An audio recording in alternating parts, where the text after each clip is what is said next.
А сега към Царево, където свещеник на знаков за региона храм преди светлия празник започна изграждането на път, алеи и нова площадка към Божия дом. Става дума за църквата Свето Успение Богородично в квартал Василико. Както храмът, така и местността около него имат историческо значение. А мечтата на отец Стоян Кралев е мястото да бъде още по-приветливо за вярващите, които целогодишно се стичат там. Отец Кралев сам се включи в строителните дейности около църквата. Историята разказва Елена Танева.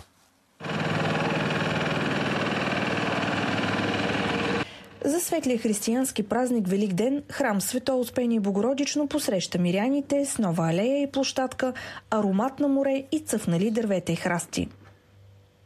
Първо това го правя с удоволствие. Не го правя по задължение, а самия се радвам да участвам в нещо добро.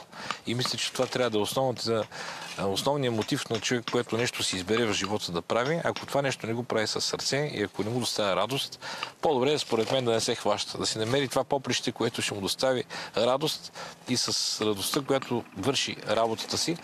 Хората след това като вас, нали, аз не да го казвам така самохвално, но хората го оценяват това чувство.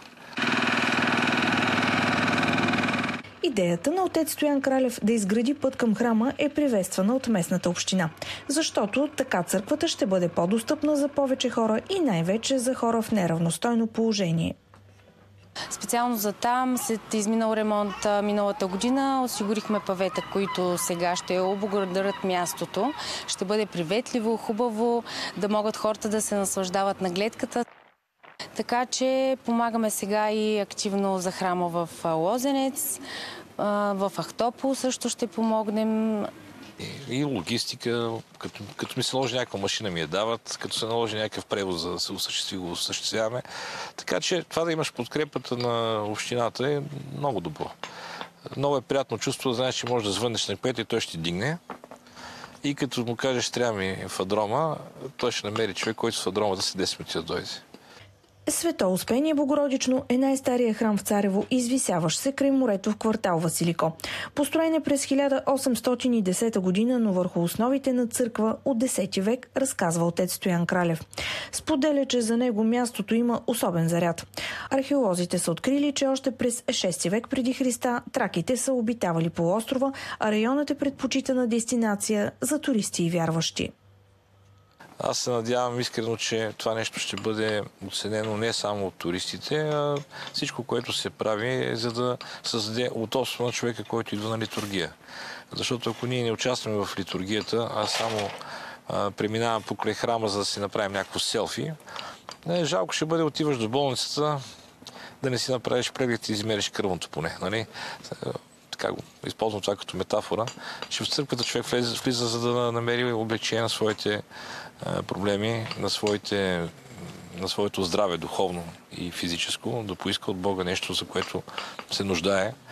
Отец Кралев успява да вдъхне вяра на заобикалящите го, да покаже пътят към това да бъдем по-добри.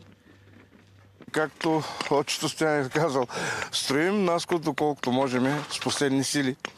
А зад нас, който дойде, ако може повече да направи, нека да успее. Там, откъдето сме, от Стара Загора, ще отидем и в наш храм. Но колкото повече храмове се посетят, е по-хубаво. И трябва, разбира се.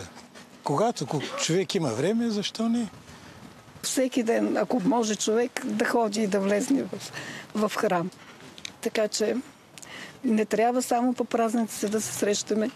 И някои не се сещат, някои се сещат. Кой както го усеща със сърцето си.